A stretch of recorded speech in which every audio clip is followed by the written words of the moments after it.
se zahvalim mom prijatelju Oliveru na pozivu da posjetimo Makedoniju i želim da u ime moje i moje delegacije se zahvalim na toplom gostoprimstvu koje smo doživjeli danas i juče boraveći u ovom divnom gradu Ohridu, boraveći u divnoj i prijateljskoj zemlji Makedoniji. Razgovarali smo kao prijatelji, jer naši i dosadašnji odnosi i naša dosadašnja saradnja potvrđuje prijateljski odnos dvije zemlje, Crne Gore i Makedonije.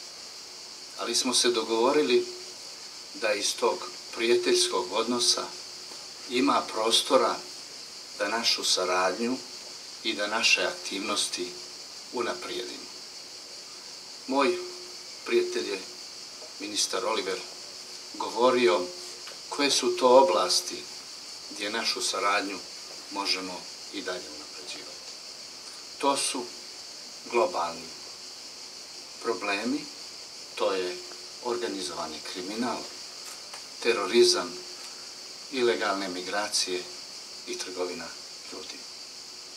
Mi i vi imamo problema sa ovim globalnim prijetnjama i možemo im se suprotstaviti kvalitetno samo dobrom i svakodnevnom saradnjom. Ne samo mi, nego ukupnom regionalnom saradnjom, pa i saradnjom na najširem nivou, jer u pitanju su globalni problemi. Značajno je podijeliti iskustva kada su u pitanju ovi problemi. Neko ih ima manje, neko više, zato ih je dragocjeno izmjenjivati i koristiti.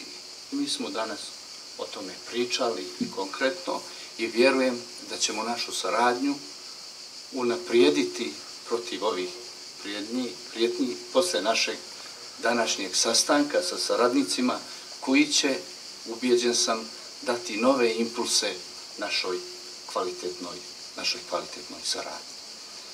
Mi imamo kvalitetnu saradnju policije na operativnom i svakodnevnom nivou, što je veoma značajno u borbi protiv kriminala, organizovanog kriminala, ilegalnih migracija i terorizma.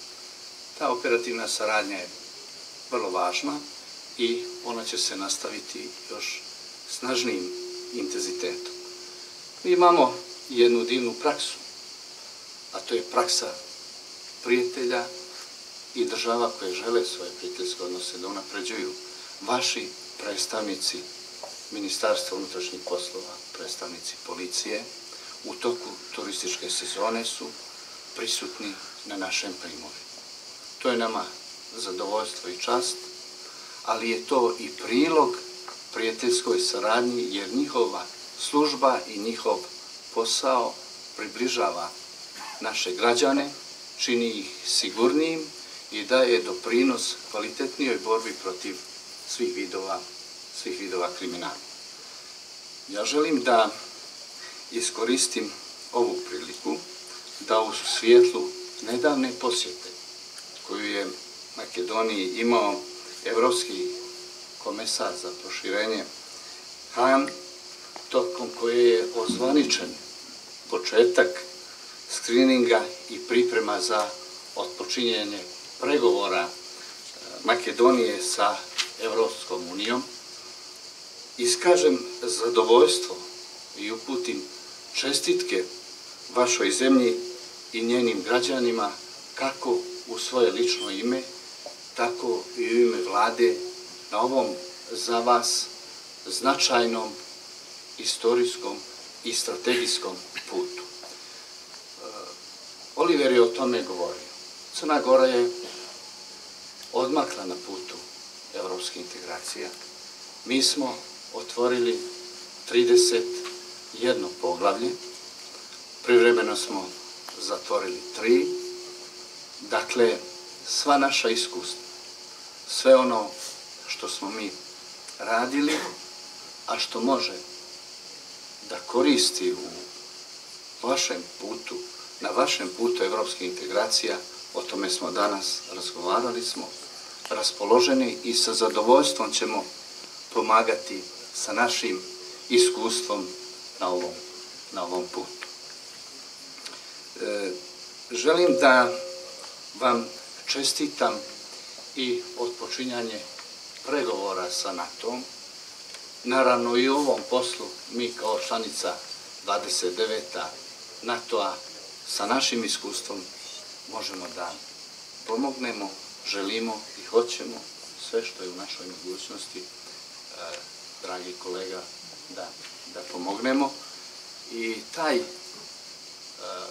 put u NATO i članstvo u NATO zaista donosi beneficije. Integrisanje zemalja Balkana u članstvu u NATO je prilog bezbjednom Balkanu, prilog regionalnoj bezbjednosti. Regionalna bezbjednost je vrlo bitna, kao što je bitna, kako ja to kažem, i interna bezbjednost svake zemlje. Crna Gora je posle članstva u NATO-u osjetila benefite. Mi danas imamo veće investicije nego što smo imali prije članstva u NATO. Dakle, ta bezbjednost je i značajan, ako ne i najznačajniji ekonomski resurs. Ako nijeste bezbjedni, onda neće niko da ulaže, neće niko da gradi, neće niko da investira i zemlja ne može da napreduje. Mi u Crnoj Gori smo, ulazeći u NATO, taj naš bezbjedonosni resurs ojačali i danas imamo i povećanje broja turista, pored investicija, koji dolaze u našu zemlju. Mi smo prošle godine imali oko 2 miliona turista koji su posjetili Crnu Goru. Prevazišli smo neke najbolje godine kada smo bili u sastavu iste države. Ove godine očekujemo značajno povećanje gostiju iz inostranstva. Vjerujemo da ćemo dostići po nekim proračunima i prognozama koje su objektivne i od relevantnih izvora, može to da se kreće i do 3 miliona u ovoj godini. Zato mislim da vaš put u NATO je put za boljitak i za razvoj, za prosperitet i za bezbjednost Makedonije.